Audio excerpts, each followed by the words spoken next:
Live mula sa CLTV 36 Studio. CLTV 36 News.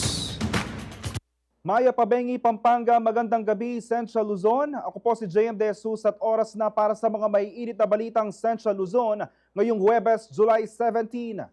Ilang magsasaka sa Cabiao, umaaray sa luging ani at bagsak presyo ng palay. Viral video ng skater sa mall parking, ikinabahala ng netizens. Public skate park, hiling ng mga skater. Higit 1.48 million pesos na halaga ng shabu nakumpiska sa one-day police operation sa Central Luzon. San Fernando LGU at PAMCHAM tiniyak na magkasangga sa progreso ng lungsod. At UCLAA Season 10, handa ng tuklasin ng future PBA stars mula Central Luzon.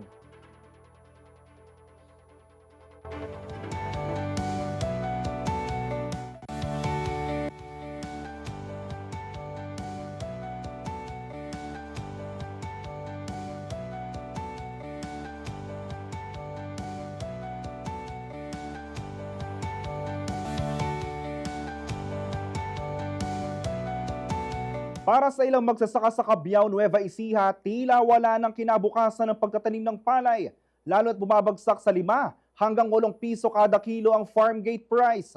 Sa gitna ng baha, tuloy-tuloy na pag-angkat ng bigas at mababang kita, unti-unti na raw nalulunod ang kabuhayan ng mga magsasaka. Narito ang ulat ni Paulo G. Santos.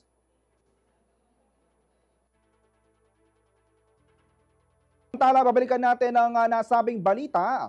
Dito naman tayo sa susunod na balita, arestado ang 9 na individual at nakumpiskang mahigit 1.48 million pesos na halaga ng hinihinalang shabu sa magkakahiwalay na operasyong isinagawa ng mga kapulisan sa Central Luzon sa loob lamang ng isang araw. Ang buong detalye sa report ni Ashley Punzalan.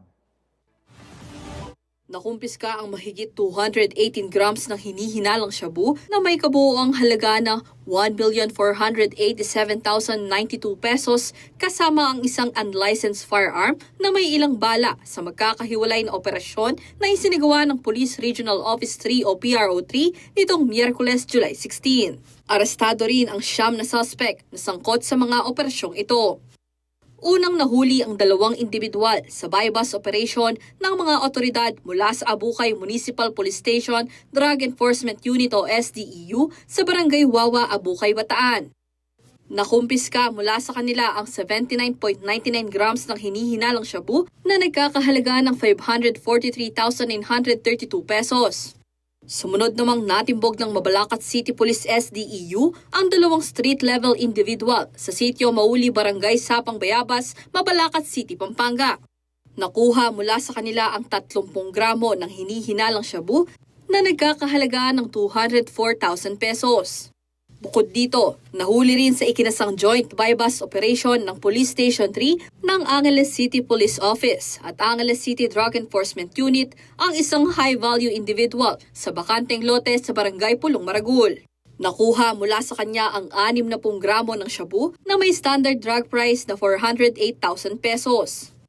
Huling na aresto ang primary target na kinilalang si alias Tibot o Tuslok kasama ang 3 pang individual sa isa pang bypass operation na isinagawa ng North Sagaray Municipal Police Station SDEU sa North Hills Village, Barangay Tikbe, North Sagaray, Bulacan. Nakumpiska mula sa kanila ang 48.7 grams ng hinihinalang shabu na nagkakahalaga ng 331,160 pesos, isang kalibre 45 na baril na may 7 bala, 5,000 pesos marked money, 19,000 pesos cash sa iba't ibang denominasyon, at mga drug paraphernalia, kabilang ang isang digital weighing scale, rolled aluminum foil, plastic sachets at pouches. Kasalukuyang nasa kustodiya na ng pulisya ang mga sospek at nakatakda silang sampahan ng mga kaukulang kaso. Ashley Punzalan, CLTV 36 News. Manatili nakatutok para sa iba pang mga balita ngayong araw.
Nagbabalik ang CLTV 36 News.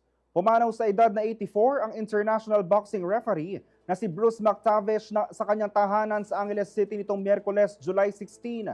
Nasa 150 title fights sa Pilipinas at sa ibang bansa ang in-officiate ni McTavish. Kabilang narito ang ilan sa mga naging laban ni pambansang kamao at former Senator Manny Pacman Pacquiao. Ipinanganak sa Auckland, New Zealand at may lahing Scottish ang tanyag na referee.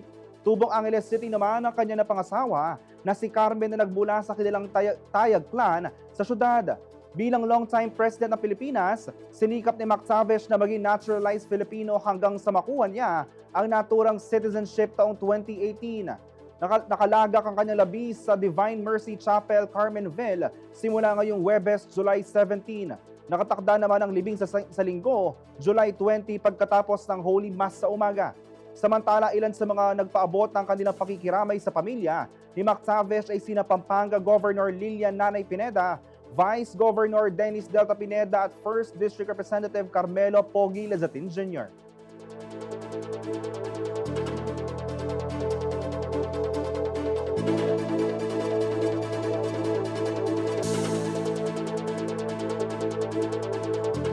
Samantala, sabay na naglayag ang puwersa ng Pilipinas at Estados Unidos sa mga karagatang sakop ng West Philippine Sea bilang bahagi ng kanilang 8th Bilateral Maritime Cooperative Activity. Isinagawa ito sa Palawig, Zambales hanggang Cabra Island o Occidental Mindoro nitong Miyerkules, July 16. Lumuhok sa aktibidad ang iba't ibang unit mula sa Armed Forces of the Philippines, Philippine Navy at Philippine Coast Guard. Kabilang na ang BRP Miguel Malvar, mga air assets at 2 patrol vessels ng PCG. Kasama rin sa operasyon ang US Indo-Pacific Command gamit ang USS Curtis Wilbur at isang P-8A Poseidon Maritime Patrol aircraft kabilang sa mga isinagawa ang communications exercises, maritime domain awareness at visit, board, search and seizure na layunin palakasin ang koordinasyon at law enforcement capabilities ng dalawang bansa sa dagat. Ayon kay AFP Chief of Staff General Romeo Bronner Jr., patuloy ang nasabing aktibidad sa patuloy na pagkakaisa ng Pilipinas at Amerika sa pagsusulong ng malayang paglalayag, seguridad at katatagan sa Indo-Pacific region.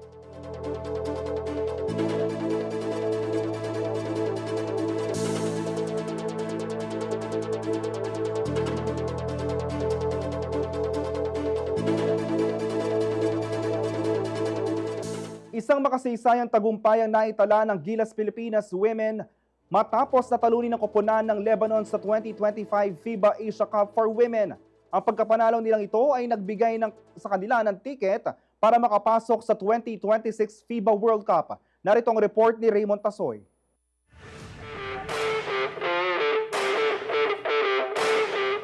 Pasabog ang naging panalo ng Gilas Pilipinas Women matapos ang dikdikang laban kontra Lebanon sa 2025 FIBA Asia Cup for Women sa Shenzhen, China nitong Miyerkules, July 16. Nagtapos ang kanilang laban sa score na 73-70. Hindi lang basta panalo ang iniuwi ng pambansang koponan. Pasok na rin sila sa playoffs ng laro at kumpirmado na ang kanilang ticket papunta sa 2026 FIBA Women's World Cup qualifiers matapos mapabilang sa top 6 teams ng torneo. Umarangkada sa court si Naomi Panganiban na may 15 points kasama ang clutch free throw sa dulo na nagstelyo ng panalo. Nagpakitang gilas din si Jack Animam na nagbuhos ng kanyang solid double-double performance na 14 points at 16 rebounds.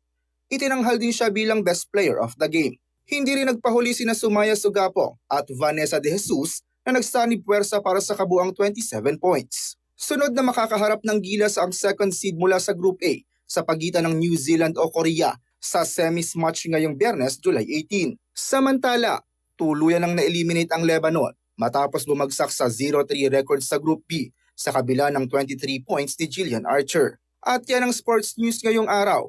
Raymond Tasoy para sa CLTV 36 Sports News. Samantala, kung hanap mo ay SUV na hindi lang pang forma kundi pang matagalan din sa performance, bagay na bagay para sa iyo ang Hyundai Santa Fe. Isa ito sa flagship models ng Hyundai na kilala sa kanyang premium design, high-tech features at powerful performance. Perfect para sa long drives, city cruising o kahit sa road trip kasama ang buong pamilya. Alamin natin kung bakit stand out ang Hyundai Santa Fe sa mundo ng SUVs.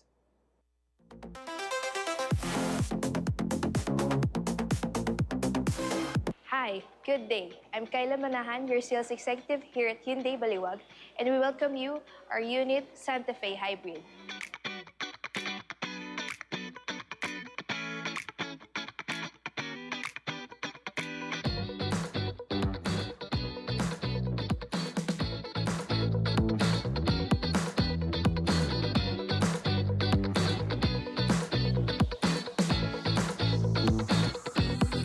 As you can see in the front, we have our daytime running lights, LED, our fog lamps, LED, and our honeycomb parametric design, and our aerodynamic design for our sleek look, and 360 camera all over the unit, and our sensors with front and rear collision avoidance assist. Here at our engine bay, you can see our 6-speed AD with the 5,600 maximum output and 1,000 to 4,100 maximum torque. As you can see, we have a hydraulic hood for easy access to our engine bay. For our wheels, we have a 20-inch alloy wheels with a suspension of multi-link and a ground clearance of 1,780. For our side mirror, each side mirror has a 360 camera equipped with blind spot assist, and for our main driver's door, we have a keyless entry. For our rear tailgate, we have an LED rear fog lamps, rear spoilers, and a front and back collision avoidance assist with a smart automatic tailgate. For more luggage space, you can easily put this down. For your camping needs, you can easily push this button.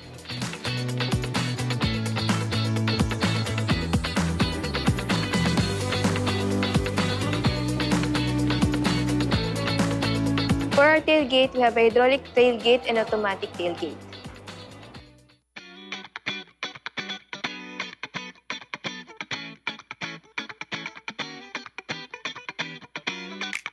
For our main interior, we have a full leather interior.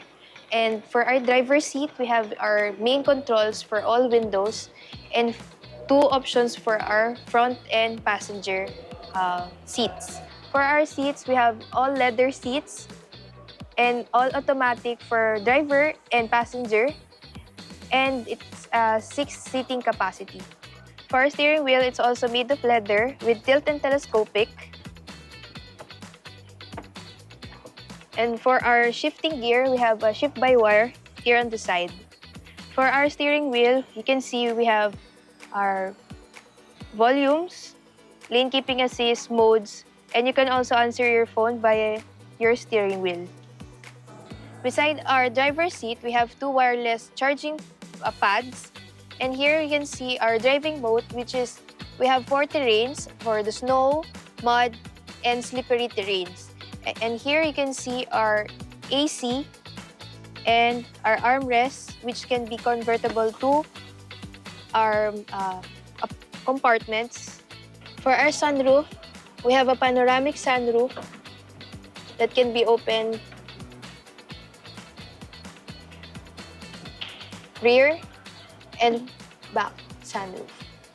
We have a 12-inch infotainment where you can control your music and see our hybrid system. And you can connect your phone. For our Hyundai Santa Fe, price starts at $3,330,000, and for our promo in-house down payment is $400,000. For the inclusion, we have the Laos Group Cares, 24/7 roadside assistant with free towing up to $32,500. For inquiries, you can message us or call us at 0918-542-409 or visit our Facebook page at Hyundai Baliwag. Or you can visit us at our showroom at Hyundai Baliwag, Pagala, Baliwag, Bulacan. Here at Hyundai, innovate every day.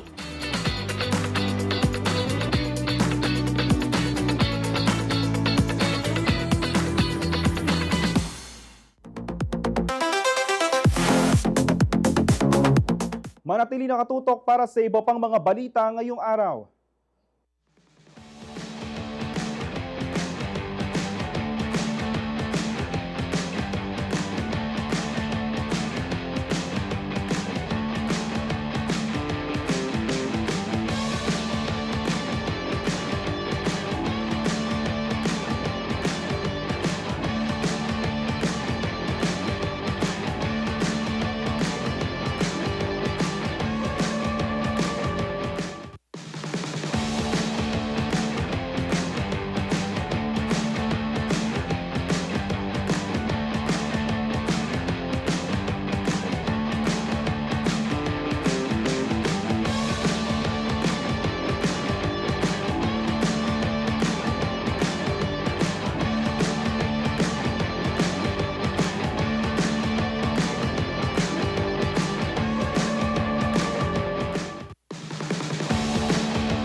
Nagbabalik ang CLTV 36 News.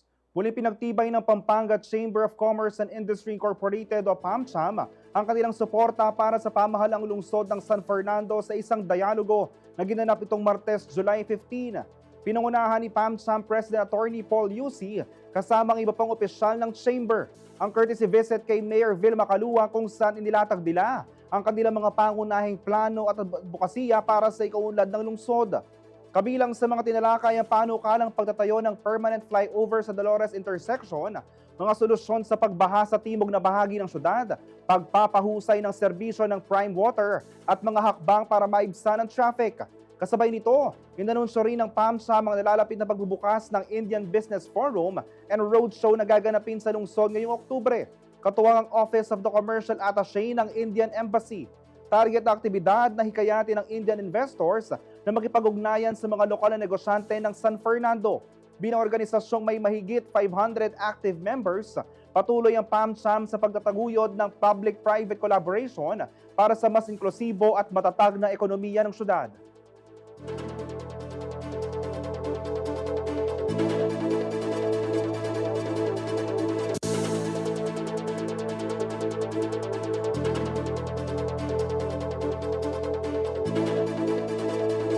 Samantala, bilang tugon sa advokasya ng Philippine National Police o PNP para sa accountability and modernization, inalunsad ng Angeles City Police Office o ACPO ang kanilang Camp Improvement and Beautification Program nitong Miyerkules, July 16. Sa ilalim ng pamumuno ni Police Colonel Joselito Villarosa Jr., nagsagawa ang kapulisan ng pagsasaayos at paglilinis sa iba't ibang bahagi ng kanilang kampo. Higit pa sa pisikal na paglilinis, layo ng aktibidad na lumikha ng mas maayos at kaaya-ayang kapaligiran para sa mga kauni ng pulisya at sa mga mamamayang bumibisita sa kanilang istasyon. Samantala, kasabay nito, tumanggap naman ng ACPO ng 50 GPS tracker units mula sa pamahalaang lungsod ng Angeles para sa pagpapaigting ng kanilang presensya sa kalsada.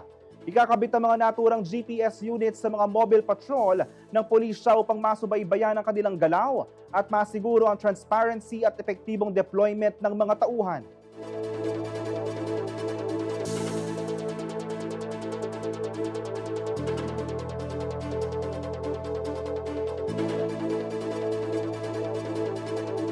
Para sa ilang magsasaka sa Cabiao, Nueva Ecija, tila wala ng kinabukasan ang pagtatanim ng palay, lalo na't bumabagsak sa 5 hanggang 8 piso kada kilo ang farm gate price.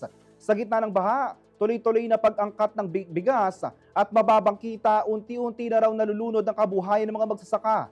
Narito ang report ni Paulo G. Santos.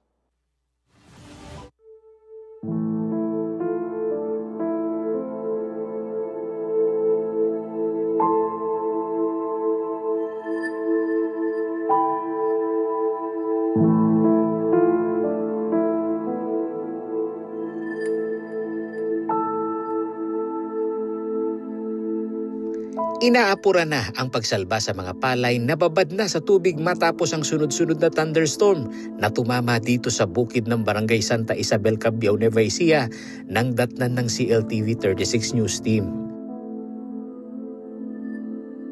Sa tulong ng makabagong makinarya, mabilis na nahaharvest ang malawak na palayan na itinuturing na malaking industriya sa lalawigan dahil ito ang rice granary ng bansa.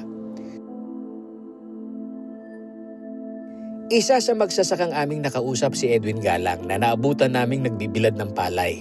Baka sa kanyang muka ang bigat ng sitwasyon dahil ang nooy maayos na bentahan ng palay, ngayon ay palugi raw ang presyo. Katulad po ng second crop po na yan, ng isang taon po, halos po nag-17 po ang palay. Basa. Kagigik lang po. 17, hindi po bumaba siya. Maganda pa po yung presyo na yun. Nakakabawi po yung magsasaka. Lumalabas po yung puhunan, kumikita pa po ng malaki-laki. Ngayon po, yung pong presyo po na yan na 5 piso, 7, ala na po, talo po.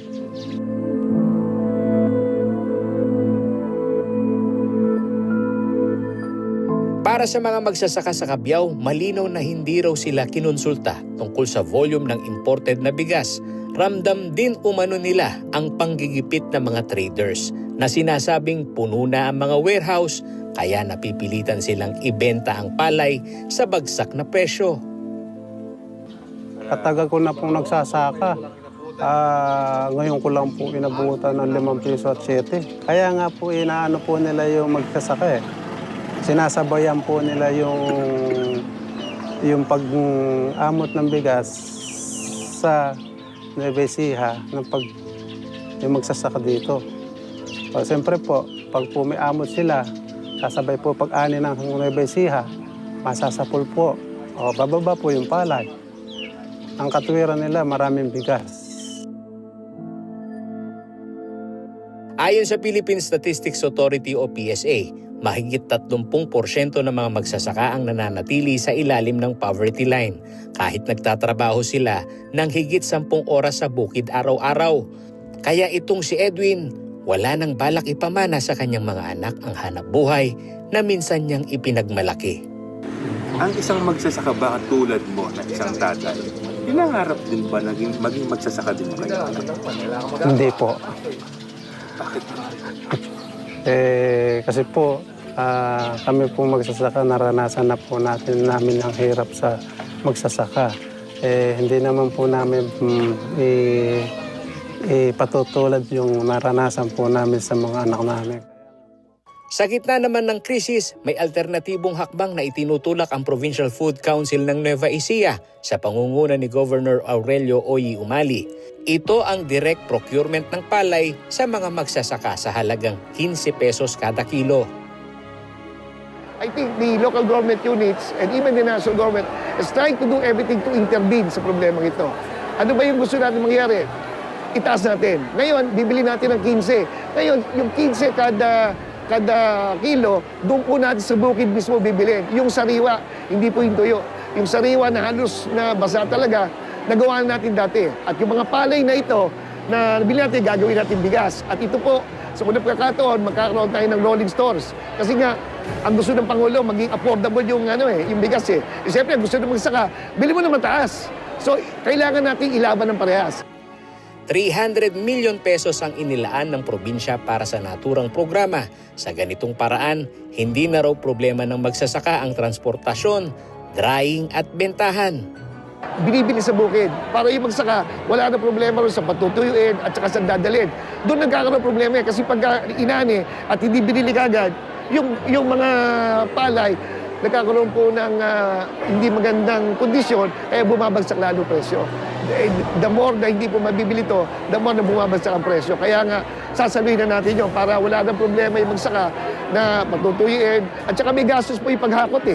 Tanggalin na natin yun, isama na natin ron sa tinatawag nating provincial subsidy, the form of intervention that we're going to adopt, which we have adopted in 2019, tutuloy natin yan sa 2025. Hindi kami, asunto lang, hindi naman RTL ang problema. Ang problema mo, binaba yung taripa eh. Tapos, kahit manawagan ka na palakasin mo ang NFA, kung ang budget ng NFA nasa 14 billion, wala rin siya magagawa. Yun ang kailangan eh. Ang sinabi ng NFA ngayon, ang binudget sa kanila is same 9 billion din. So, anong mangyayari sa 9 billion? Kahit bigyan mo ng mandate ang NFA na magbenta, paano ka makaka-intervene kung ang pera mo ay 9 billion lang? You can only buy good for 10 days na palay na gagawin mong bigas. So, kumbaga wala ring impact kahit ibalik mo yung mandate ng NFA na magbenta kung napakalit naman ang kanyang budget. Ayon sa Samahan ng Industriya ng Agrikultura o SINAG, hindi lang ang Rice Tarification Law ang dahilan ng pagbagsak ng presyo ng palay. Ayon kay Executive Director Jason Cainglet, pinalala pa ng Executive Order 62 ang pagbagsak ng presyo ng palay dahil binaba nito ang taripa sa imported rice. Kaya mas mura itong pumapasok sa bansa na may landed cost na 25 pesos kada kilo. Bagay na nakaapekto sa kita ng mga lokal na magsasaka. Pinatupad yung EO 62, sinabi na natin na ang talagang tatamaan doon ay yung farmers. Dahil for the past 4 months, yung landed cost ng mga imported rice nasa 25 pesos lang eh. Ibig sabihin na 25 pesos, may bebenta ng importers yun. Nasa wholesale market siya at 30 pesos. So, kung 30 pesos ang maibebenta ng mga importers, talagang hindi kakayanin ng dealers na mamili ng 16 or even 17 pesos.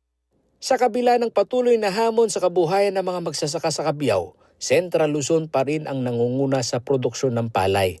Batay sa datos ng PSA, umaabot sa 808.60 thousand metric tons ang produksyon ng palay sa rehiyon sa unang quarter pa lamang ng taong 2025, mas mataas ng 4.2% kaysa noong taong 2024. Central Luzon pa rin ang nangunguna na may 17.2% na ambag sa kabuang produksyon ng bansa, kasunod ng Cagayan Valley at Western Visayas. Ngunit sa likod ng mga numerong ito, patuloy pa rin ang pakikibaka ng mga magsasaka sa Cabiao para magpatuloy sa kabila ng mababang kita. Paolo G. Santos, CLTV News. Samantala, isa nang ihinang rough-toothed dolphin ang nasagip ng Bureau of Fisheries and Aquatic Resources BIFAR Region 3 sa baybayin ng isang beach resort sa Iba, Zambales itong Martes, July 15. Agad na rumisponde ang Fisheries Law Enforcement Team ng BIFAR Region 3 matapos makatanggap ng ulat kung saan naabutan nila ang dolphin na inaalalayan ng Bantay Dagat ng Iba, PNP Maritime Group at Philippine Coast Guard. Dahil sa taglay na kahinaan at tinamong mga sugat, isinailalim ito sa pangangalaga ng Marine Mammal Responders ng ahensya para sa gamutan at obserbasyon. Sa loob ng ilang araw, nabigyan ng naturang dolphin ng sapat na lunas at nutrisyong hanggang sa muling lumakas. Matapos ang ginawang pag-aalaga, muli itong pinakawalan sa kanyang natural habitat.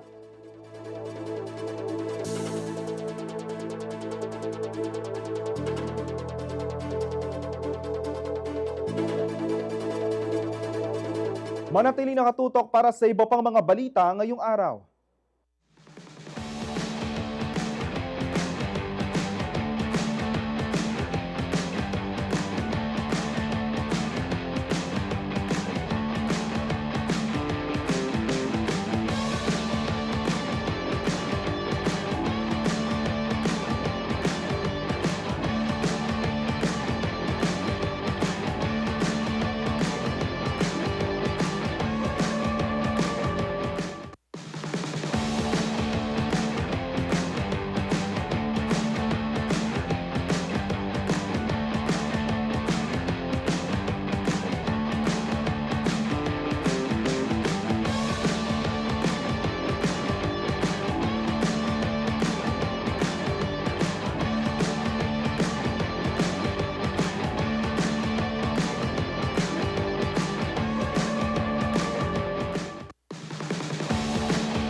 Nagbabalik ang CLTV 36 News sa General Assembly ng United Central Luzon Athletic Association. Inilatag nila ang mga plano para sa ika-10 season ng Grassroots Basketball League na layunin tuklasin at linangin ang mga batang manlalaro mula Central Luzon upang maihanda sila sa mas mataas na antas ng kompetisyon at professional leagues. Narito ang report ni MC Galang. Nagtipon ang mga coaches at sports officials mula sa public at private universities sa buong Central Luzon para sa General Assembly ng United Central Luzon Athletic Association o UCLAA nitong Miyerkules, July 16 sa National University Clark Campus. Tampok sa pulong ang paghahanda para sa Season 10 ng Grassroots Basketball League na patuloy na nagbibigay ng pagkakataon sa mga homegrown talents ng rehiyon na maipakita ang kanilang galing. Dahil dumadami yung mga teams na gustong sumali, kung paano namin gagawin yung mga schedules namin. No? I understand yung organizing committee has suggested that we will have it home and away. No? So there might be games that will be held at AUF, Holy Angel Systems Plus College Foundation, and sa anong pangalan ba to? Isa pa, sa mga Tarlac State University. Kasabay ng paghahanda para sa bagong season, ibinahagi rin ni Cortez na isa sa mga naging hamon noong nakaraang season ang pagkaantala ng mga laro dahil sa sama ng panahon. Challenges namin is yung paano pa namin siya papagandahin.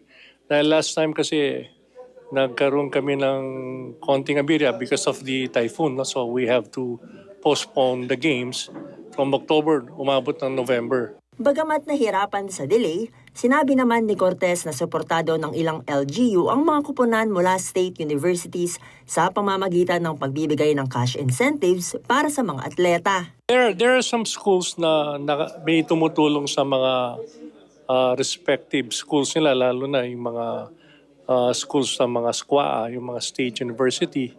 So tinutulungan talaga sila ng mga respective LGU nila. Bukod pa rito, malaking bagay rin daw ang tulong at suporta mula sa kanilang sponsors at partner organizations dahil mas nakikilala na ang UCLAA sa buong Central Luzon. We have some sponsors, no? Like we have the Balibago Waterworks, we have Laos Group of Companies, we have, of course, the main sponsor is Smart Sports, no? Smart's Telecommunication Incorporated, and other groups that helps the UCLA, and of course there's CLTV supporting us also as well. Ang UCLAA ay isang developmental league na layong tuklasin at linangin ang mga batang manlalaro na may potensyal na umangat sa professional level. As much as possible, we'd like to parang makahanap pa ng mga mahusay na manlalaro na pwedeng musbong sa larangan ng basketball at makapagbigay ng magandang kabuhayan sa pamilya nila by playing PBA D-League or maybe probably going up to the PBA or MPBL. Samantala, ilan sa mga naging produkto ng UCLAA na matagumpay na nakapasok sa PBA ay sina Vic Manuel, Ping Eximiano, Jesse Collado ng Lyceum of Subic Bay, pati na rin sina Michael Miranda at Dominic Fajardo ng NLEX Road Warriors. Inaasahang magsisimula ang Season 10 ngayong Agosto, kung saan ang mga kampiyon at runner-up teams ang magiging kinatawan ng Central Luzon para sa 32 Big Dance National League. MC Galang, CLTV 36 News. Samantala, matapos ng ilang taong pananahimik, ginulat ng Four of Spades ang OPMC sa kanilang surprise comeback single na Aura o Aura. Walang teaser o anunsyo, bigla na lang nilalabas ng banda ang bago nilang kanta at music video ngayong Miyerkules na agad nagpasaya at nagpa-excite sa fans. Panoorin ang detalye sa report ni Danny Gagino.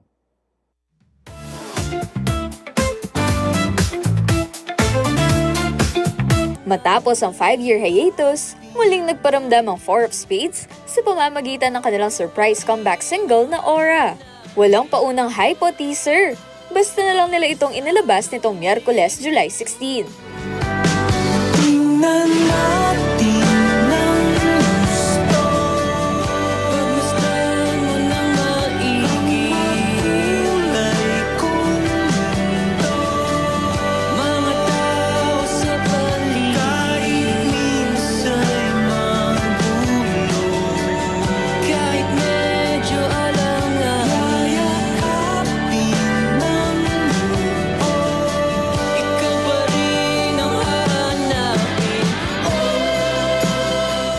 Ang Aura ang kauna-unahang track na kanilang inilabas mula nang huli silang magsama sa kantang Sariling Multo sa Panaginip. Kasabay ng launch ng kanilang single, inilabas din ang official music video na nagpapakita sa banda habang nag-road trip, nagkakatuwaan at nagre-reconnect. Ang kantang Aura ay tungkol sa pangungulila, unconditional love at sa paghahanap ng tunay na tahanan. Mga damdaming tagos sa puso ng marami. Sa kanilang bagong label na Sony Music Philippines at bagong pamunuan sa ilalim ng Balcony Music Entertainment, muling ipinakita ng Four of Spades ang kanilang kakaibang timpla ng indie, funk at alternative sound na tunay na tumatak sa OPM scene. At ang comeback na ito ay kanilang handog sa kanilang fans na matagal nang nanabik sa musika ng paborito nilang banda, gayon din sa kapwa nila OPM artists. Kasama si Danica Gino, Arlene Salonga, CLTV 36 News. Samantala, viral sa social media ang video ng mga kabataan nag-skateboard sa parking lot ng isang mall sa Mabalacat City. Ang insidente muling nagbukas ng usapin tungkol sa pagkakaroon ng ligtas sa skate spot sa Pampanga. Narito ang report ni MC Galang. Sa halip ng mga sasakyan ng umaakyat, mga kabataang skaters ang makikitang nagpapadaos-dos sa rampa ng isang paid parking lot sa SM City Clark. Ito ang eksena sa dashcam footage ng isang concerned citizen nitong Sabado, July 12 na umani ng samot-saring komento online.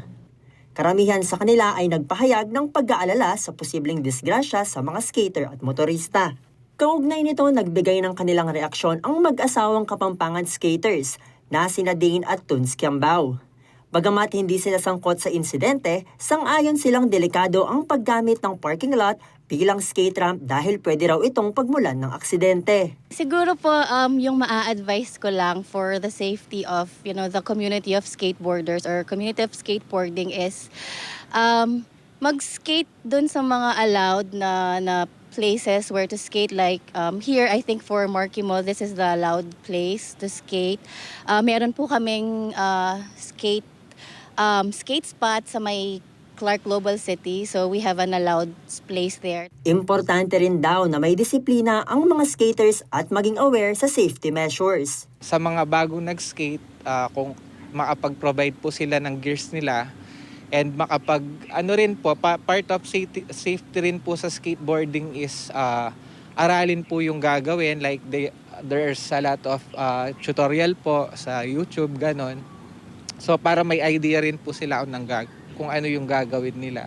Isa raw sa mga nakita nilang dahilan kung bakit sa private spots na pipilitang maglaro ang ilang skater ay ang kawalan ng public skate park sa kanilang lugar. Bunsod nito, nanawagan ang ilan pang skater gaya ni Chester Lloyd Rodriguez na magkaroon ng maayos na skate spots at kilalanin ang skateboarding bilang sports na nangangailangan ng suporta at ligtas na espasyo. Ang pwede lang po sana may suggest sa kanila is kung mabibigyan po nila kami ng maayos na paglalaroan. Like yung parang wala pong bawal, yung kahit kami na po sa mga item kung wala pa naman pong sapat na pera pampagawa ng mga skate park, ganon. Okay lang po basta may facilities po kami para yung mga skater dito na-engganyo maglaro sa maayos na skate spot po, ganon. Ganito rin daw ang hiling ni Kiambao. Sana makapag-provide rin po yung mga officials natin dito na magkaroon po ng skate park para sa mga skaters.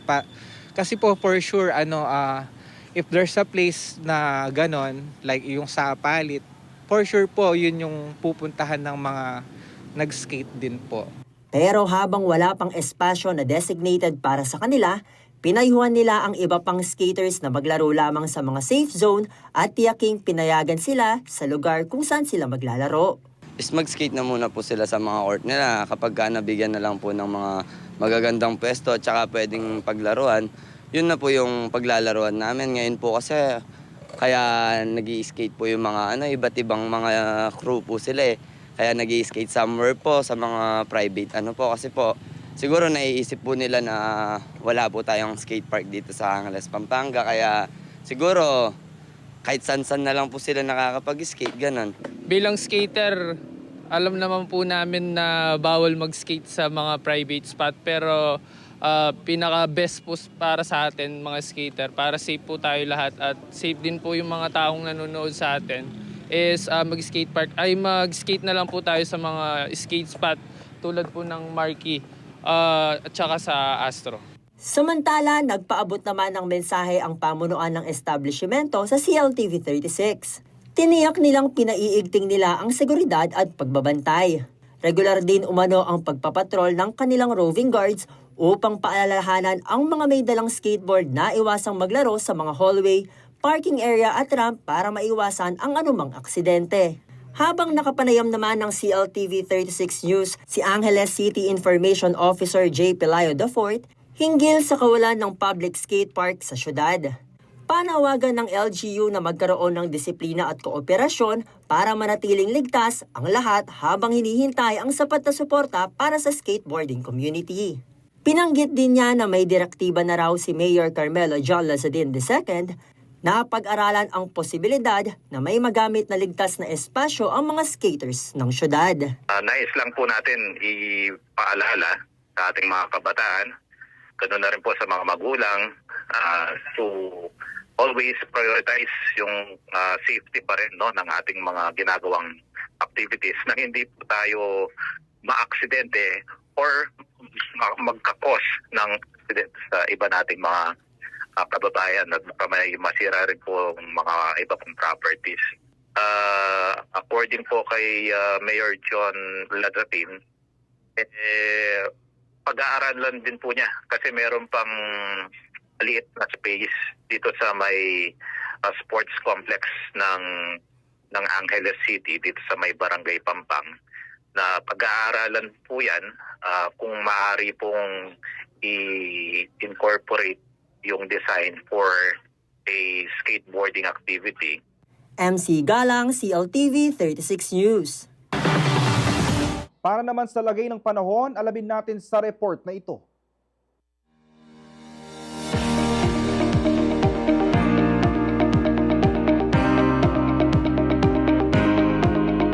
Narito po ang latest weather forecast, Huwebes, July 17, 2025. Kaninang alas 3 ng hapon, ang sentro ng Bagyong Krising ay nasa may layong 340 kilometers hilagang silangan ng Virac Catanduanes o 555 kilometers silangan ng Baler Aurora na may taglay na lakas ng hangin na 55 kph malapit sa gitna at pagbugso ng hangin na aabot sa 70 kph. Tinatahak nito ang direksyong kanluran-hilagang kanluran sa bilis na 30 kph. Samantalang, southwest monsoon ang nakakaapekto sa kanlurang bahagi ng Central at Southern Luzon, kanluran at gitnang bahagi ng Visayas at buong Mindanao. Ang Ilocos Region, Cordillera Administrative Region, Cagayan Valley, Aurora at Catanduanes ay makakaranas ng maulan na panahon na may bugso ng hangin dulot ni Tropical Depression Krising.